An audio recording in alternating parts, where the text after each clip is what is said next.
too cool. You gotta feel good about that? I do. That was really neat.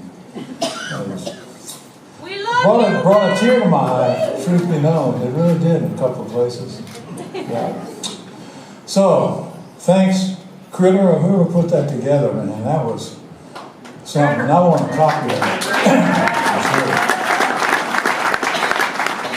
Take us back to the beginning. When did you first connect with music? Oh my gosh. DJ. No, it was before that, Stuart. It was probably when I was 8 or 9 years old. A kid across the street from me, he was several years older, played the accordion, but he was the guy that I just wanted to be like. And so we didn't have much money. My parents couldn't afford an accordion, but they said, we'll get you a guitar if you want. So that's what happened. We went down to Sears and Roebuck on Broad Street in Richmond, Virginia, bought a Gene Autry Melody Ranch, $13. But those if you can find one now that's in good shape, they're worth hundreds of dollars. Anyway, it's crazy. But anyway, and I learned how to play guitar when I was. Now, what about the banjo? Well, I heard Earl Scruggs when I was about 15 years old, and it made me crazy. Absolutely crazy. I thought, man, I've got to learn how to do that. So, it was a lot of persuasion. I convinced my dad into letting me buy a banjo. And it was $100, and I got it for my 16th birthday. It was $100 back then for an RB100, which is what it was. And of course, back then, in those days, there were no videos, or this is 1954 I'm talking about. There were no videos or anything like good instruction material especially for bluegrass banjo. There really wasn't any. There really weren't any instruction manuals. But anyway, what I would do, I had a little sun porch off of my bedroom, and I could sort of lock myself back in there, and nobody could hear what I was doing in the rest of the house. And I would take a 45 Flatt & Scruggs tune, Flatt & Scruggs record, and slow it down to 33, and play it. And of course, the singing is.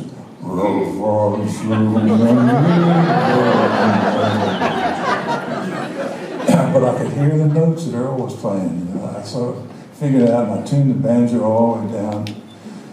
But one night, my dad came back there, and I was working on all that stuff, and he opened up the door, and he had the most disgusting look on his face and his hands on his hips, and he said, "Son, buying you that banjo for your birthday last year was the biggest goddamn mistake I ever made." He said, "That thing is nothing but a cacophony of harsh and unpleasant sounds." I didn't know what cacophony meant at the time, but I knew it wasn't good by its tone of voice. But anyway, I kept working on it, and finally caught on to learn to play a couple songs. That was your first review. And not a good one. Now, the band, which began in your house. Yeah. We used to have Monday night picking sessions in my house. Mike Aldridge used to refer to it as our Monday night card game. And it was Mike and Dave Aldridge, John Starling, Jerry Henderson was the bass player. And this was probably in the late 60s, early 70s. And we lost John to Vietnam for John Starling. He got reassigned to Vietnam, but he came back in I think 71 and moved up the street from me. So we started the Monday night stuff again, and But strictly jam session. yeah, just the jam session. We didn't want to go out and play in front of people. That made us nervous. But Mike and I while John was gone, Mike and I had played with Cliff Wallen in New Shades of Grass, who was on the movie here. But we had stopped playing at the end of the summer of 1971. We weren't doing anything, but we'd started on Monday jam sessions again. Cliff called me up right about then and asked me if we could put the basement band together to play at the Red Fox, because he wanted to go to the DJ convention in Nashville. So I said, sure, we'll do it, which we did. But I don't think we had Duffy Summer wasn't there that night. But that night, the place called the Rabbit's Foot called the Red Fox, and they were interested in starting bluegrass music in their place. It was a little rock and roll club across the Volvo dealership on Wisconsin Avenue. So I ended up taking the phone call. The guy told me what he wanted, and I said, yeah, we'll do it. He said, be in here the first Monday in November. So that's what we did. Well, we stayed there for about maybe 2 gigs.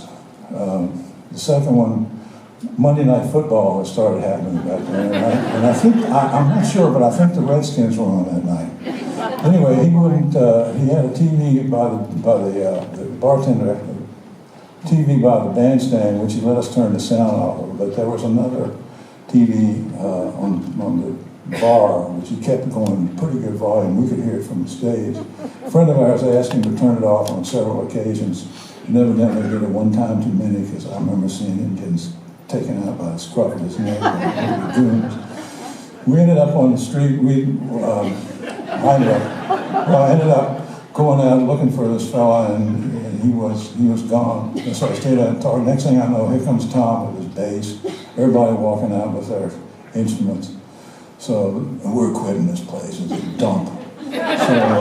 So we, John Starling and I went up to the Red Fox, watched the game,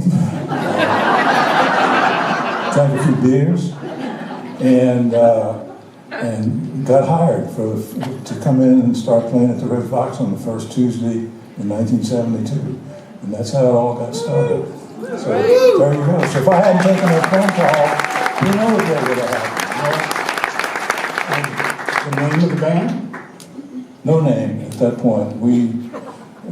I guess the summer of 72, when the word was coming that John Starling was coming back, and there was a rumor that had gotten started that we were going to have a band, and with John Duffy. And Charlie Waller who was the country gentleman's lead guitar player, great singer, and all that stuff. Charlie heard about it, and he knew we all had day jobs and all that sort of stuff. So he said, well, those guys, they're busy. They might as well call themselves Seldom Scene. And Duffy got wind of that. And after we started playing at the Red Fox, we didn't have a name for about 6 weeks. And finally one night, we finished a song, and he said, well, if you didn't like that, we're the Nitty Gritty Dirt Band. If you did, we're the Seldom Scene. He said, that's how it all got started. We had no vote on it at all. Yeah.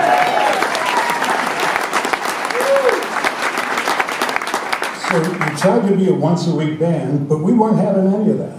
We wanted to see you. That's why there have been 3 Birchmeres. Well, Birchmere has been very kind to us. We really have. And I think we owe a big debt of gratitude to the Birchmere folks. Gary Olsey, who runs this place. Because we started there, I think, in 77, full time, and we had the best gig in town for 20 years. We would start at 8 o'clock, play for like 45 or 50 minutes, take a 15, 20-minute break, play for another 45, and we were done a little after 10 o'clock. And it was great. We did this every Thursday night for like 20 years.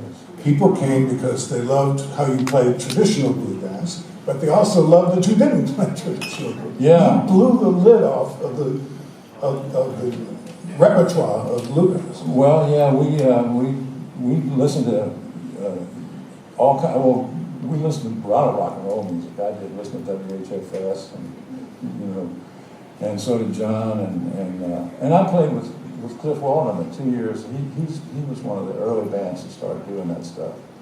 So that's kind of how we got into it. If we liked the song, we'd say, let's see if we can work this thing out. The other thing that separated you was you had fun. Oh yeah, you had to have fun when John Duffy was around. You never knew what was going to come out of his mouth. Sometimes you'd like to get small and kind of go off stage or something. But other times, he would have the whole band so cracked up that we couldn't play for about 3, 4, 5 minutes. That's the way he was. We miss him. What a tragedy that he died so suddenly. Absolutely. He was fairly young. He's only 62 years old when he passed away. Did you guys think of maybe breaking it up? Yeah, we had a meeting over at Ronnie's house about 2 weeks, I guess 2 weeks after he passed away, and talked everything over, and we decided there were too many neat songs that we all still knew how to play, and we think maybe people would like to hear. So we kept it up. Early on after that, and we would use, before we hired him, people like Dan Tomisky, not too shabby, a singer and picker. Several really good players. But finally, Lou Reed, we played down in North Carolina a little later on that spring, I think, and Lou was near his home, so he came and played with us, and we thought, this is it. Because he'd been in the band before, you know, he came in, I think around 86, and replaced Phil Rosenthal. So we knew Lou, we knew what he could do. He knew all of our stuff, so it was an easy choice. As we learned from the first set, band has done pretty well at replacing don't mind my slips. Yeah, not to, I agree. We've been really lucky. I think there have been 8 or 9 incarnations of the band, and they've all been pretty darn good. Yeah.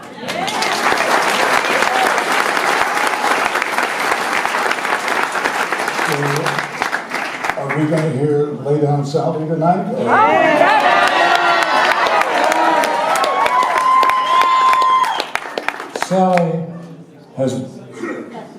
Sally has been retired due to a sore back. So what are those hobbies that you're getting to? I can't say. Whatever they are, enjoy it. No, well, I really do miss playing, but I don't miss traveling. I don't miss getting on airplanes and all that sort of stuff. And I've had, my back has kind of bothered me the last couple of years, so I figured it was about time. And Stalin was right. I used to plan Fred to quit. You know, I will quit this year. I'm done. So that was 20 years ago. Thank you for 45 years. Ben Eldridge. Thank you, everybody. Thank you all for coming out. This is